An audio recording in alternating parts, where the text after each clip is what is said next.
Hello everyone, welcome to best solution.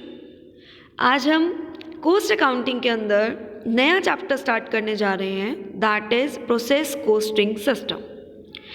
इसके लिए हमें सबसे पहले समझना पड़ेगा कि प्रोसेस का मतलब क्या है। जब कोई भी प्रोडक्ट फिनिश्ड गुड्स में कन्वर्ट होने से पहले बहुत सारी प्रोसेसेस से पास ऑन हो, उसे हम प्रोसेस बोलेंगे।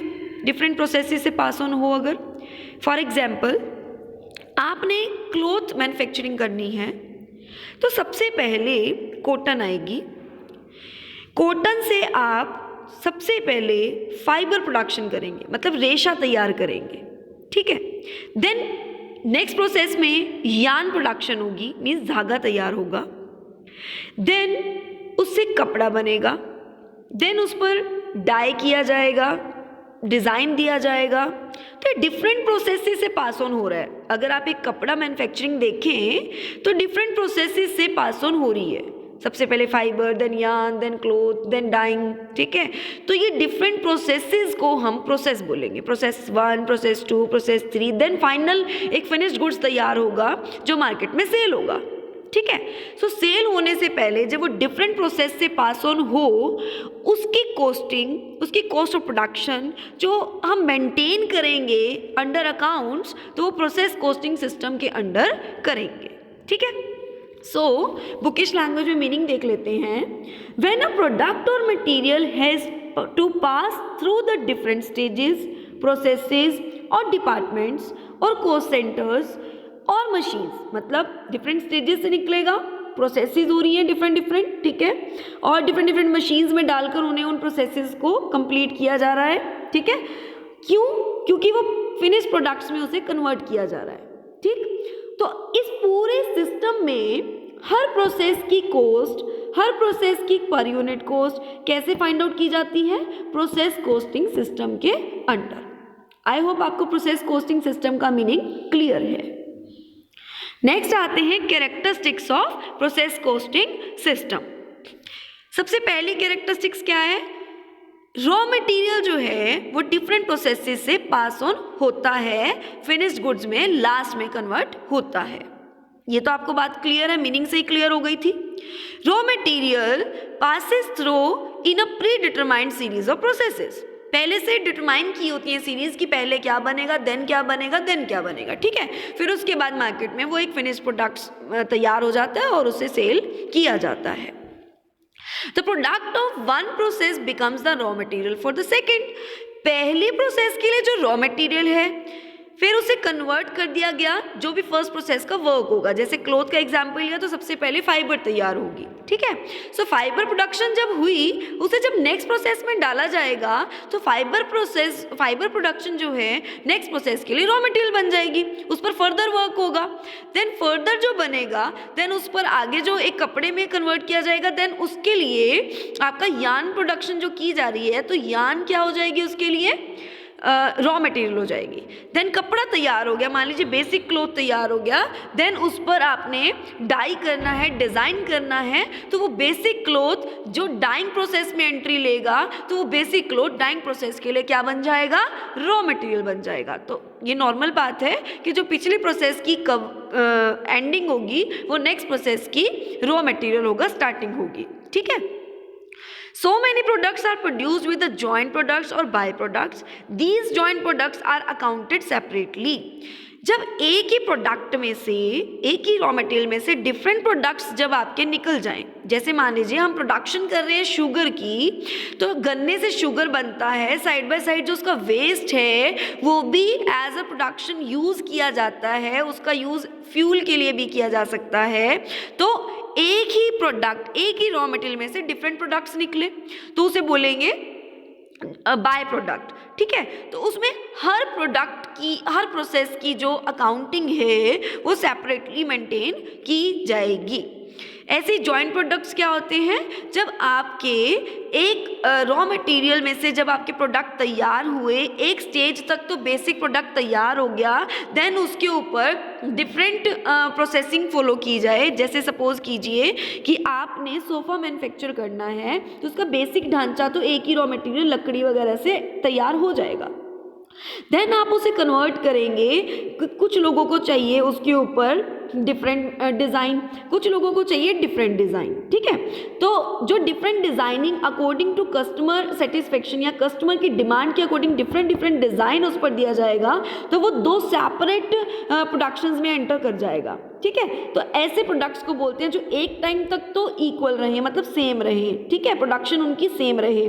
देन वो 2 डिफरेंट पार्ट्स में उसकी प्रोडक्शन जो है डिवाइड कर दी जाती है, तो ऐसे प्रोडक्ट्स को हम जॉइंट प्रोडक्ट्स कहते हैं, ठीक है। तो इनकी जो डिफरेंट प्रोडक्ट्स में उसकी सेपरेशन हो जाएगी, तो वहाँ पर अकाउंट्स भी सेपरेटली मेंटेन किए जाएंगे।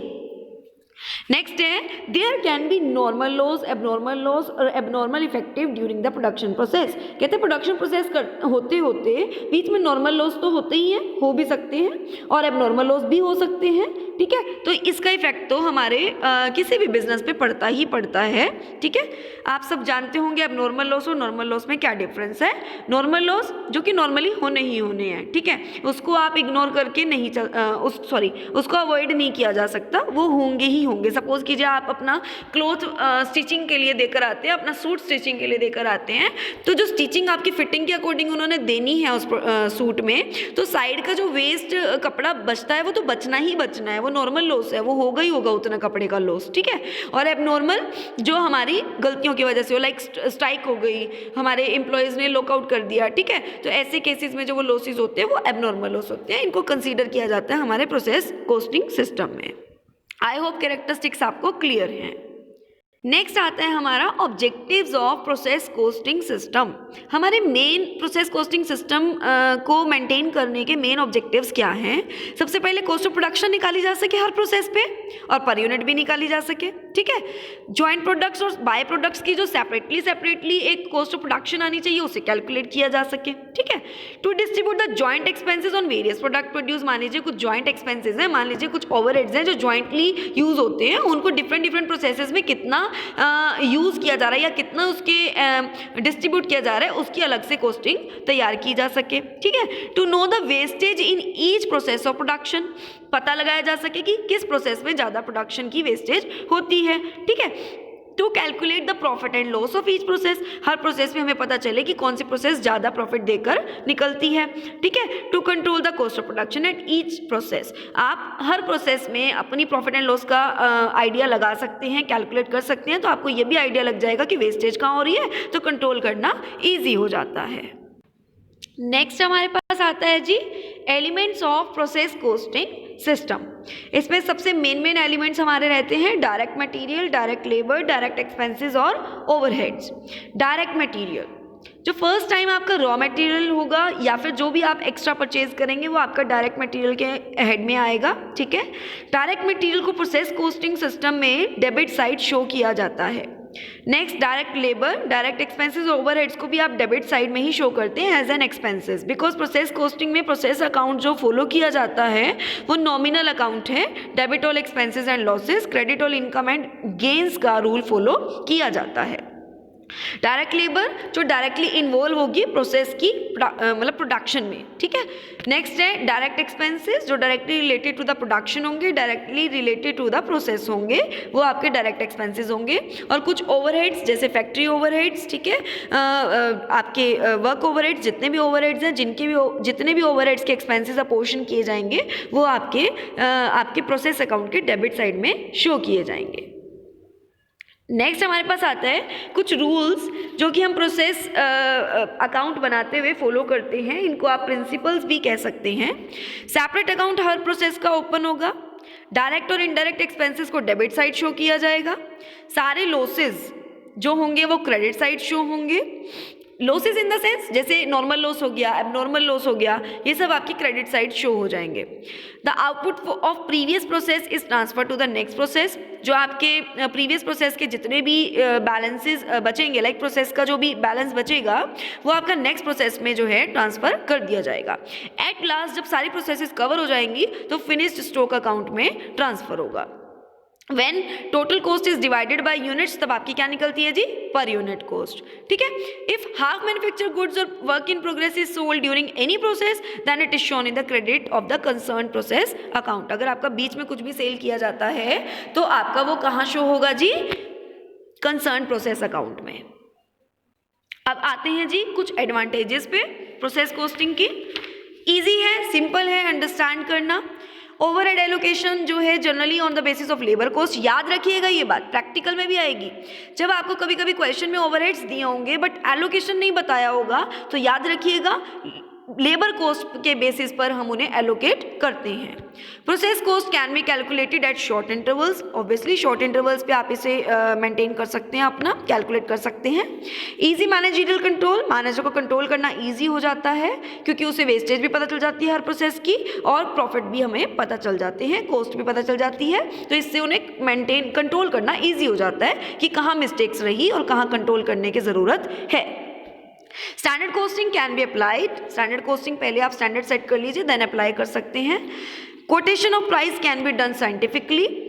Easy maintenance and recording of account, easily maintain किए जा सकते हैं एंड वेस्टेज को डिटरमाइन करना इजी हो जाता है, वही मैनेजरियल का कंट्रोल भी इजी हो जाता है। नेक्स्ट आपके पास आता है जी प्रोसेस कॉस्टिंग का परफॉर्मा। देखिए डेबिट साइड में क्या क्या आएंगे, अभी वैसे हमने प्रोसेस कॉस्टिंग के जितने रूल्स पढ़े उसमें आपने समझ लिया होगा कि डेबिट में सारे खर्चे आएंगे, material, labour, direct expenses, overheads या फिर कुछ भी स्पेशल कॉस्ट होती है प्रोसेस की वो, ठीक है। और आपने रूल्स में ये भी पढ़ा कि कुछ भी लॉसेस होंगे, ठीक है, चाहे नॉर्मल लॉस हो, चाहे एबनॉर्मल लॉस हो, चाहे वेट में लॉस हो, वो क्रेडिट होगा। कुछ भी सेल करेंगे तो क्रेडिट होगा, जो भी मैन्युफैक्चर पूरी होने से पहले कुछ भी सेल हो जाती है, स्क्रैप की हो जाती है या अनमैन्युफैक्चर्ड वर्क इन प्रोग्रेस की कुछ भी सेल होती है तो आपको क्रेडिट करना है, ठीक है। बाय प्रोडक्ट क्रेडिट, देन जो भी बैलेंस जो भी हमारा प्रॉफिट होगा अगर तो वो नेक्स्ट प्रोसेस में ट्रांसफर कर दिया जाएगा या फिर प्रोसेस अकाउंट का जो भी बैलेंस बचेगा वो भी नेक्स्ट प्रोसेस में ट्रांसफर कर दिया जाएगा। सो प्रॉफिट यहाँ डेबिट होता है एंड प्रॉफिट यहाँ डेबिट होता है, देन जो बैलेंस बचेगा वो नेक्स्ट प्रोसेस में जाएगा। तो ऐसे फर्दर प्रोसेसेस बनती जाएंगी, प्रोसेस 1, प्रोसेस 2, जितनी प्रोसेसेस क्वेश्चन में गिवन होंगी आपको, देन लास्ट में फिनिश स्टॉक अकाउंट प्रिपेयर किया जाता है। आई होप आपको आज की वीडियो पसंद आई। प्लीज़ अगर पसंद आई लाइक कीजिए, ज़्यादा से ज़्यादा शेयर कीजिए, चैनल को सब्सक्राइब कर लें, साथ ही साथ बेल आइकन क्लिक कर लें। आगे की वीडियो कुछ प्रैक्टिकल क्वेश्चंस पर लेकर आएंगे, तब तक के लिए tata bye bye, thank you and have a nice day.